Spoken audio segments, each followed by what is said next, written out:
How many times have we heard that the film fell short of the book? Why is that exactly? It stems from a variety of factors tied to the different ways books and movies engage our imagination, emotions, and understanding. Books have the luxury of time and space to dive deeply into characters' thoughts, backstories, and intricate plot details. Movies, constrained by runtime, usually 2 to 3 hours, often have to condense or omit these elements, leading readers to feel that important nuances are missing. When reading, we create our own mental imagery of characters, settings, and events based on the author's descriptions. A film's director's interpretation might not match how we imagine the story, leading to disappointment when the on-screen version feels wrong or incomplete. Books often rely on internal monologues, streams of consciousness writing, or subtle subtext to convey a character's thoughts and emotions. Films, being a visual medium, struggle to replicate this without relying on narration or clunky exposition, which can make the adaptation feel less emotionally rich. Books can span hundreds of pages, allowing for intricate world building and gradual character development. Films must condense this into a fraction of the time, often sacrificing subplots, side characters, or slower pacing that builds depth in the book. If someone has already read and loved the book, they have a personal connection to it. Any deviation in the film adaptation, whether it's a character's portrayal, a change in plot, or even a different tone, can feel like a betrayal of the original experience.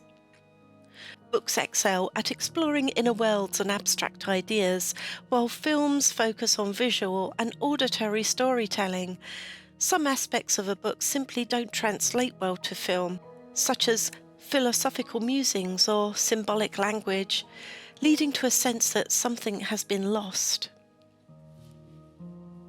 Movies are often designed to reach a broader audience, which means simplifying complex themes or sanitizing darker content to make the film more marketable. This can feel like a dilution of the book's intent. If a reader has loved a book for years, their expectations for the film can be unrealistically high. Even a faithful adaptation may not live up to their idealized vision, creating the impression that the movie is inherently inferior. Ultimately, the experience of reading is deeply personal and immersive, which makes it hard for films as a collective experience to fully replicate the magic. There are a few films that I feel are as good as the book, and the first one I'd like to discuss is 1984. The 1984 film adaptation of 1984, directed by Michael Radford, is often considered as good as the book for several reasons, though opinions may vary depending on individual preferences. The novel 1984 by George Orwell is a dystopian tale set in a totalitarian society governed by the party, led by its omnipresent figurehead, Big Brother. The book explores themes of surveillance, propaganda, censorship, and the loss of personal freedom. The story follows Winston Smith, a low-ranking member of the party who works at the Ministry of Truth, where he rewrites historical records to align with the party's ever-changing narrative. The party enforces its power through constant surveillance, fear, and manipulation of truth. Even private thoughts against the party, referred to as thought crime, are punishable by death or re-education. Winston secretly despises the party and begins a dangerous love affair with Julia, a woman who shares his rebellion. Together they dream of overthrowing the oppressive regime. They are drawn into a supposed resistance movement led by a mysterious figure named Emmanuel Goldstein. But it is a trap.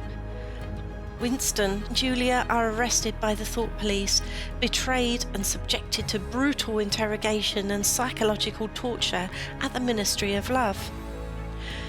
Through relentless manipulation and brainwashing, Winston is forced to abandon his rebellion, betray Julia, and ultimately accept the party's ideology. The novel ends with Winston's complete submission to the party and his love for Big Brother, symbolising the loss of individuality and freedom. 1984 is a powerful critique of authoritarianism and a warning about the dangers of unchecked political power, propaganda, and the erosion of truth. The film stays remarkably true to George Orwell's novel, preserving its bleak tone, central themes, and oppressive atmosphere. It doesn't shy away from the grim realities of the story, such as surveillance and the erosion of individuality, making it a powerful visual companion to the book. The movie captures the dystopian aesthetic described in the book with stark visuals, muted colours, and the dreary industrial setting. The cinematography reinforces the grim and oppressive world Orwell envisioned. John Hurt's portrayal of Winston Smith is widely praised for its depth and vulnerability, and I don't think any other actor could have portrayed this character.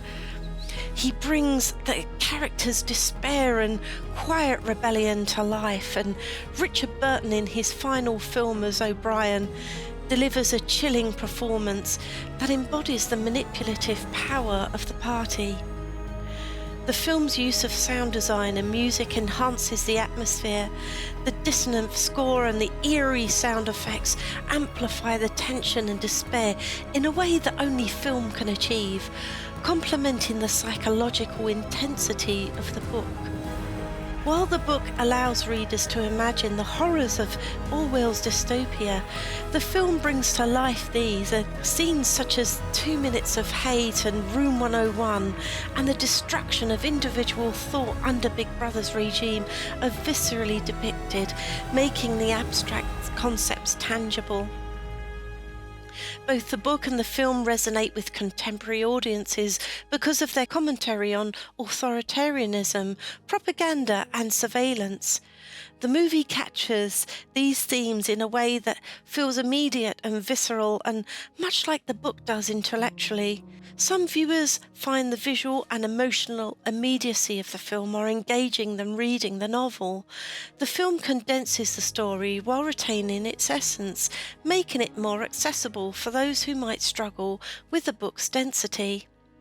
While some nuances of the novel are inevitably lost in translation, the 1984 film captures the heart of Orwell's warning against totalitarianism, making it a compelling adaptation that rivals the power of the original text.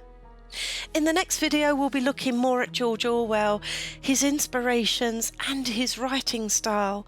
He's one of the greatest authors ever, in my opinion, and 1984 delivered his vision perfectly.